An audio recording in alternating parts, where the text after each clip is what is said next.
Hello friends, आज हम 7th class की एनसीईआरटी ज्योग्राफी का तीसरा चैप्टर देखेंगे जो कि है हमारी बदलती पृथ्वी। तो पृथ्वी की सतह पर जो हम अलग अलग संरचनाएं देखते हैं उस सब के बारे में हम जानेंगे इस चैप्टर में कि क्यों बनती है, कौन से कारक इसमें योगदान देते हैं।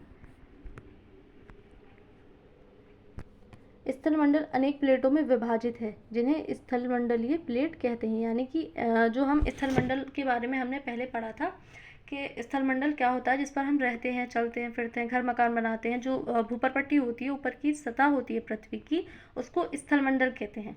लेकिन जो स्थलमंडल होता है वह ऐसा नहीं है कि पूरा एक ही जुड़ा हुआ है। यानी कि जो हमारी पृथ्वी का स्थलमंडल होता है वो एक पूरी तरह से आपस में जुड़ा हुआ नहीं है, ये टूटा हुआ है। यानी कि छोटे छोटे भागों में ही टूटा हुआ है। छोटे मतलब इतने छोटे नहीं, प्लेट्स होती हैं।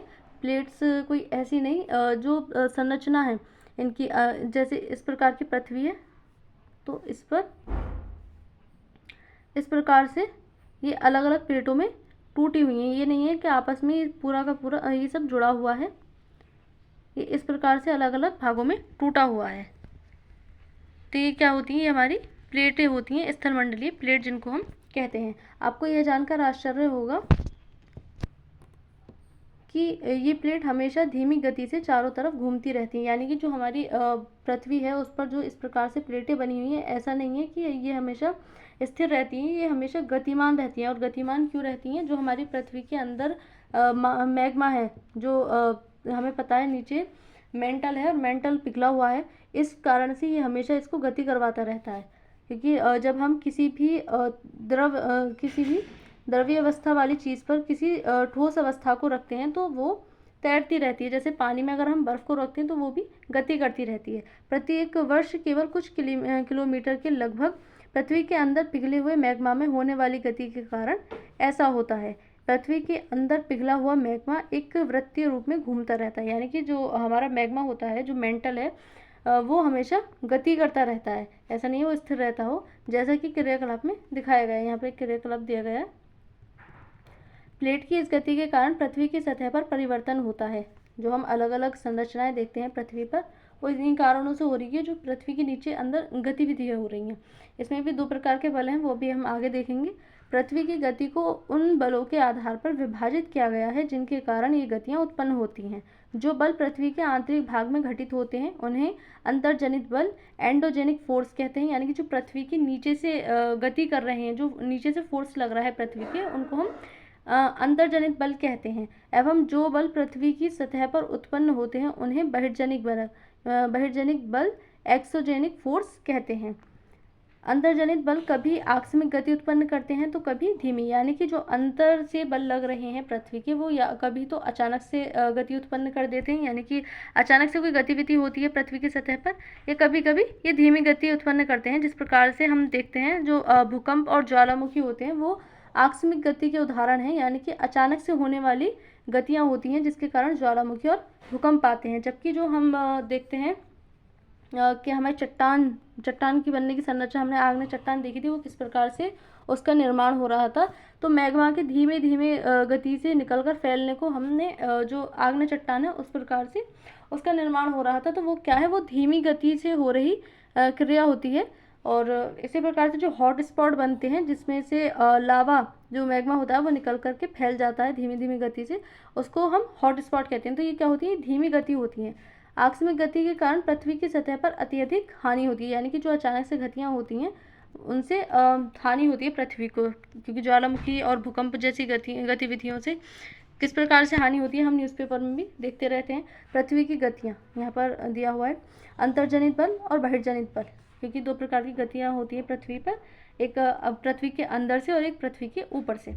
आकस्मिक बल, पटल विरूपण बल, इनको भी दो भागों में बांटा गया है। आकस्मिक बल जो अचानक से होने वाली क्रियाएं होती हैं, जो अचानक से उत्पन्न होती हैं, जैसे कि भूकंप ऐसा नहीं है कि थोड़ा थोड़ा कर आता है, अचानक से आता है, जिसमें हम देखते हैं कि बिल्डिंग वगैरह गिर जाती है, काफ़ी जान माल का हानि होती है इसमें। ज्वालामुखी अचानक से फटती है।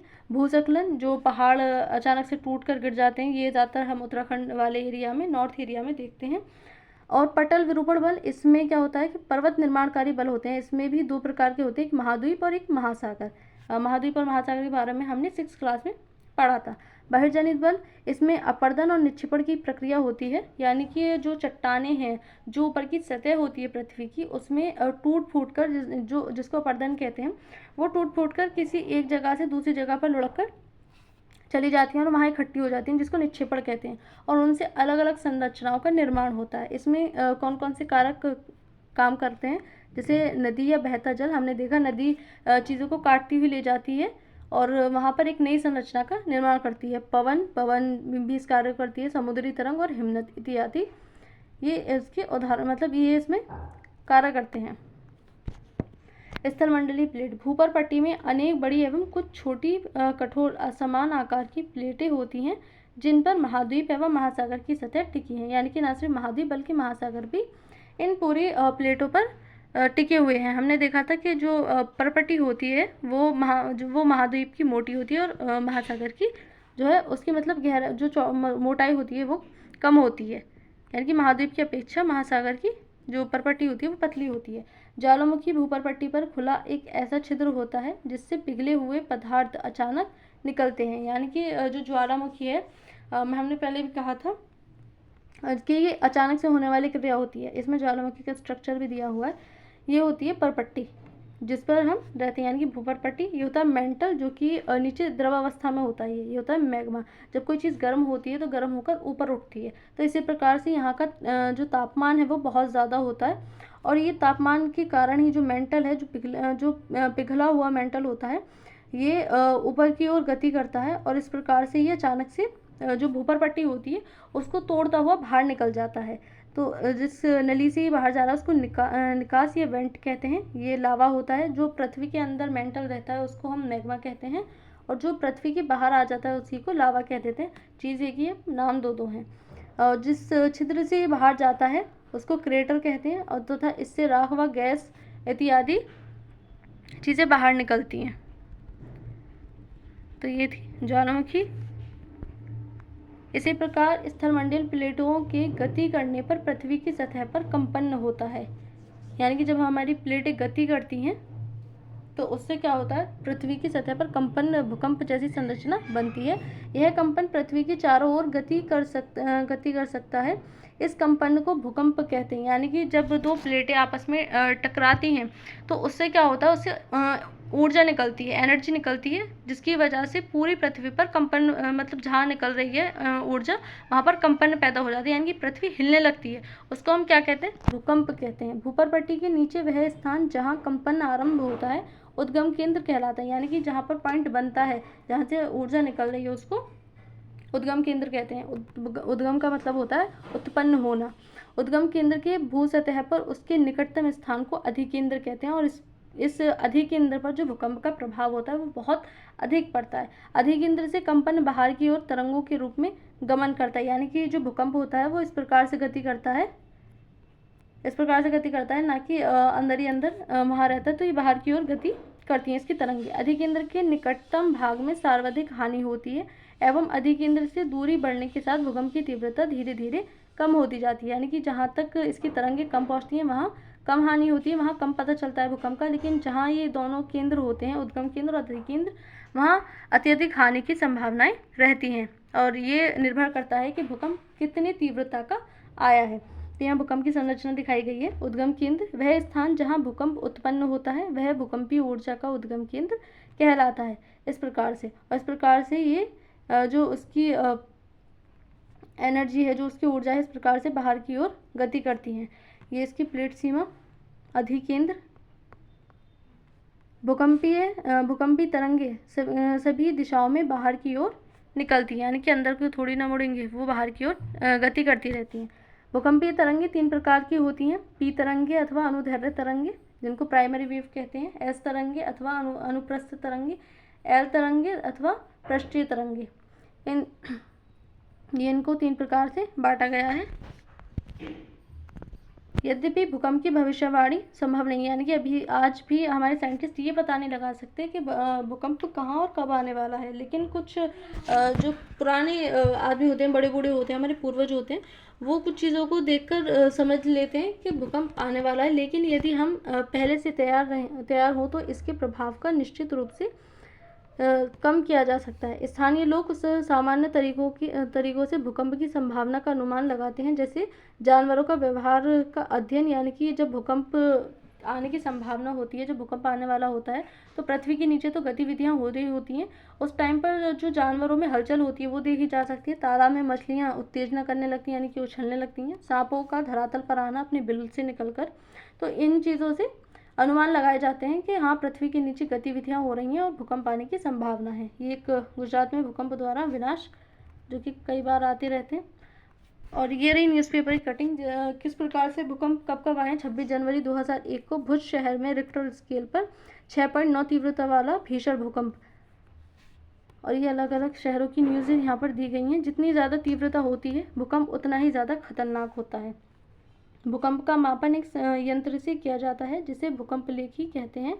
भूकंप की तीव्रता रिक्टर स्केल पर मापी जाती है। जिस भूकंप की तीव्रता 2.0 अथवा उससे कम होती है, उसका प्रभाव नहीं के बराबर होता है, क्योंकि उसमें बहुत कम तरंगें चल पाती हैं, उसका प्रभाव ज़्यादा होता नहीं है, नुकसान इसमें होता नहीं है। जिस भूकंप की तीव्रता 5.0 होती है, वह वस्तुओं की गिरने से क्षति पहुंचा सकता है। जिस भूकंप की तीव्रता 6.0 अथवा उससे अधिक होती है, वह बहुत शक्तिशाली, और जिसकी तीव्रता 7.0 अथवा उससे अधिक होती है, वह विनाशक होता है। इसमें बिल्डिंग गिरना, घर गिरना इत्यादि जैसी जानमाल की हानि होती है। यह है भूकंप लेखी।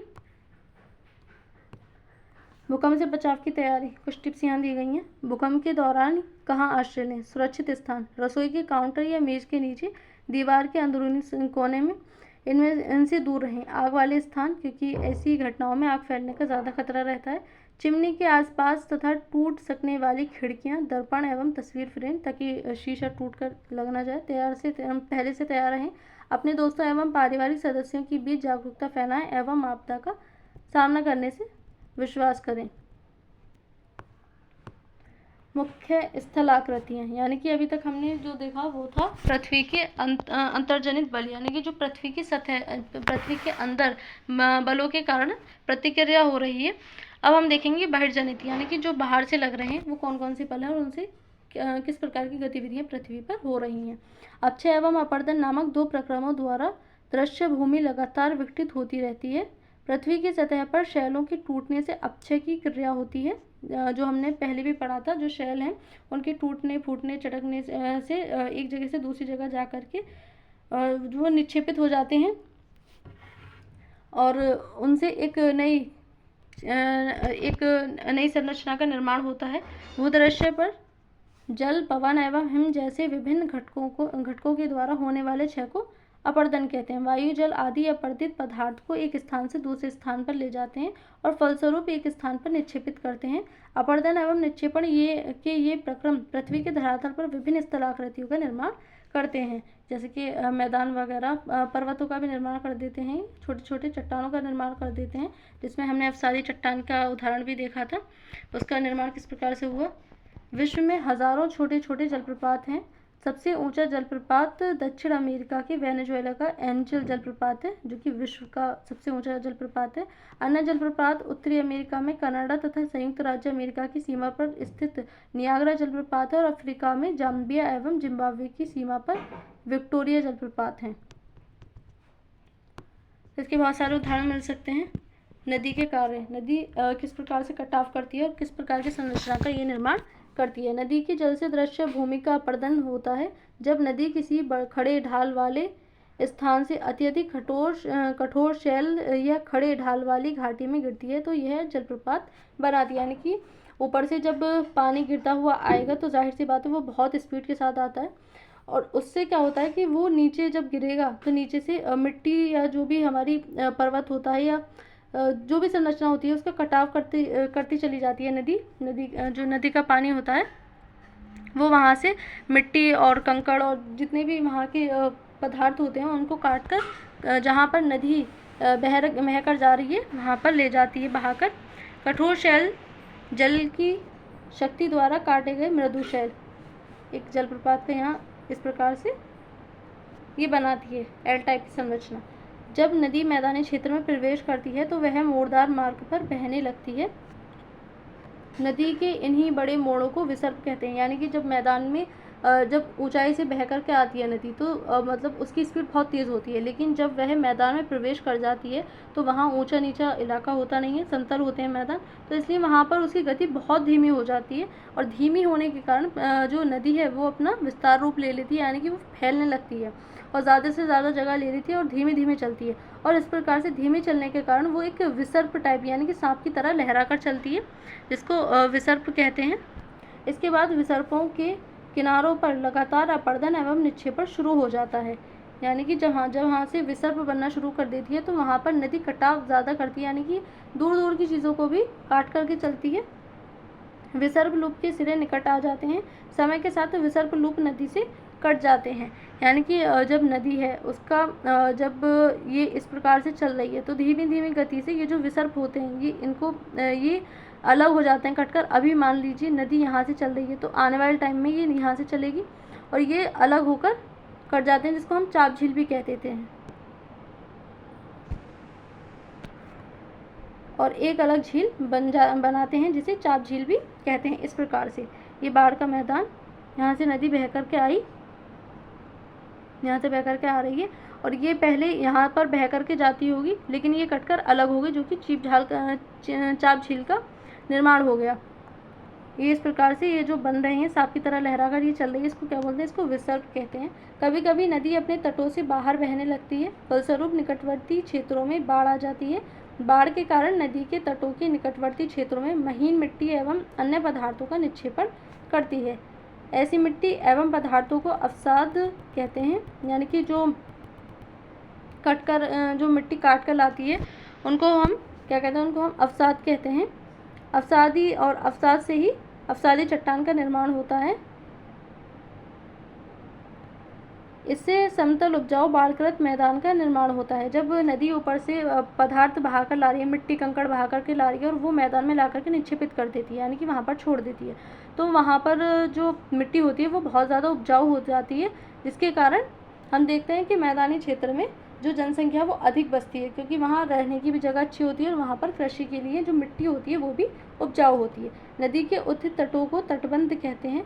समुद्र तक पहुँचते पहुँचते नदी का प्रवाह धीमा हो जाता है तथा नदी अनेक धाराओं में विभाजित हो जाती है, यानी कि नदी पहले स्पीड से आ रही है लेकिन कम क्षेत्र को घेरती हुई, चौड़ाई में कम क्षेत्र को घेरती हुई आ रही है, लेकिन मैदान में आकर के जब वो समुद्र में मिलने जाती है तो वो फैल जाती है पूरी तरह से। इस प्रकार से इसकी संरचना हो जाती है, जिसको हम डेल्टा कहते हैं। इस प्रकार से डेल्टा का निर्माण होता है, जो कि विश्व का सबसे बड़ा डेल्टा सुंदरवन डेल्टा पश्चिम बंगाल में है, जो गंगा नदी से निर्मित होता है, जिनको वितरिका कहते हैं, यानी कि जो आपस में अलग अलग हो जाती है उसको हम क्या कहते हैं, वितरिका। और इस प्रकार से ये डेल्टा का निर्माण करती है। यहाँ नदी इतनी धीमी हो जाती है कि यह अपने साथ लाए मलबे का निक्षेपण करने लगती है। प्रत्येक वितरिका अपने मुहाने का निर्माण करती है। सभी मुहाने के अवसादों के संग्रह से डेल्टा का निर्माण होता है, यानी कि अलग अलग भागों में एक नदी बढ़ जाती है, जिसको वितरिका कहते हैं। और ये सारी वितरिकाएं आपस में मिलकर जो ये डेल्टा है, इस डेल्टा का निर्माण करती हैं। समुद्री तरंग के कार्य, यानी कि जो समुद्री तरंग है उससे क्या कार्य हो रहे हैं। हमने नदी के जल के बारे में देखा, नदी जल से किस प्रकार से संरचना बन रही है। अब हम देखें समुद्री तरंग से। समुद्री तरंग के अपर्दन एवं निक्षेपण तटीय स्थलाकृतियाँ बनाते हैं। समुद्री तरंगें लगातार शैलों से टकराती रहती हैं, यानी कि जो समुद्र में शैलें होती हैं, जो चट्टानें होती हैं, उनसे टकराती रहती हैं, जिससे दरार विकसित होती है। समय के साथ ये बड़ा और चौड़ी होती जाती है।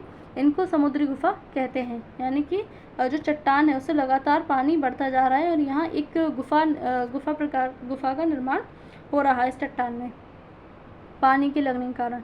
इन गुफाओं के बड़े होते जाने पर इनमें केवल छत ही बचती है, जिससे तटीय मेहराब बनते हैं, यानी कि गुफा पूरी खोखली हो गई, पानी आर पार हो गया और ये छत बची है। इसको क्या कहते हैं, इसको हम तटीय मेहराब कहते हैं। लगातार अपर्दन छत को भी तोड़ देता है और केवल दीवारें बचती हैं। दीवार जैसी इन आकृतियों को स्टैक कहते हैं। ये होती है स्टैक, यानी कि इसने ऊपर वाली संरचना को भी खत्म कर दिया पानी ने। अब क्या बचा, अब ये स्टैक बचा। कुछ टाइम बाद पानी इसको भी खत्म कर देगा और यहाँ कोई संरचना नहीं बचेगी। समुद्री जल के ऊपर लगभग ऊर्ध्वाधर उठे हुए ऊंचे शैली तटों को समुद्र भृगु कहते हैं। समुद्री तरंगे किनारों पर अवसाद जमा कर समुद्री पुलिन का निर्माण करती हैं। यहाँ हमने समुद्र की तरंगों के बारे में देखा। अब हम देखेंगे हिमनद के बारे में। हिमनद अथवा हिमानी बर्फ की नदियाँ होती हैं। हिमनद अपने नीचे की कठोर चट्टानों से गोलाश्मी मिट्टी और पत्थरों को अपरदित कर देती हैं और गोलाश्मी मिट्टी एवं पत्थरों से भूदृश्य का अपरदन करती हैं। हिमनद गहरे गर्तों का निर्माण करते हैं। पर्वतीय क्षेत्र में बर्फ़ पिघलने से उन गर्तों में जल भर जाता है, यानी कि जो हिमनद है वो इस प्रकार से इनको जब बर्फ़ पड़ता है तो वहाँ पर एक जो गुफा मतलब एक किस प्रकार से जो गर्त होते हैं उन गर्तों का निर्माण कर देती है, यानी कि एक तालाब टाइप का निर्माण कर देते हैं छोटे छोटे से। और उसमें जब वो मतलब बर्फ़ पड़नी बंद हो जाती है और थोड़ा सा तापमान उच्च हो जाता है तो वहाँ पर उस बर्फ़ को पानी बन जाता है और पानी बनकर वो उस तालाब में भर जाता है। हिमनद के द्वारा लाए गए पदार्थ जैसे छोटे बड़े शैल, रेत एवं तलछट मिट्टी निक्षेपित होते हैं। ये निक्षेप हिमनद हिमोर का निर्माण करते हैं। तो ये सारी आकृतियाँ बनती हैं हिमनद के कार्य से।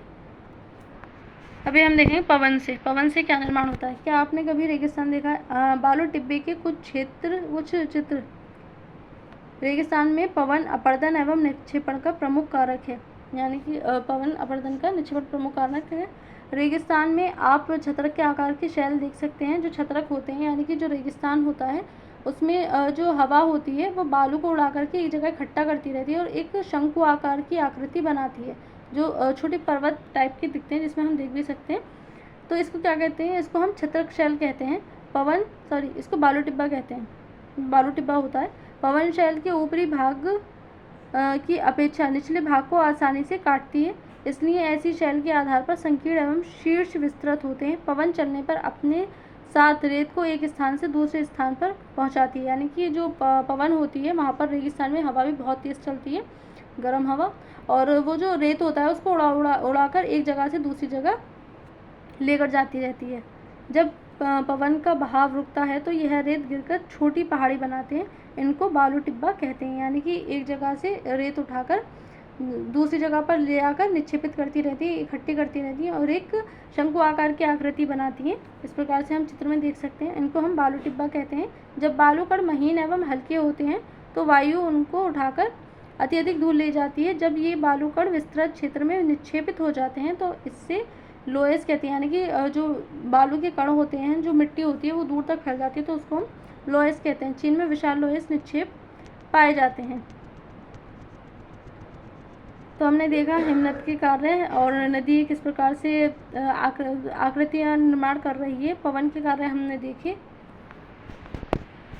और आंतरिक जो गतिविधियाँ हो रही हैं पृथ्वी के नीचे, उससे भूकंप और ज्वालामुखी की इनके द्वारा निर्मित कार्य को हमने देखा किस प्रकार से ये कार्य कर रहे हैं। इस चैप्टर में इतना ही। Thank you.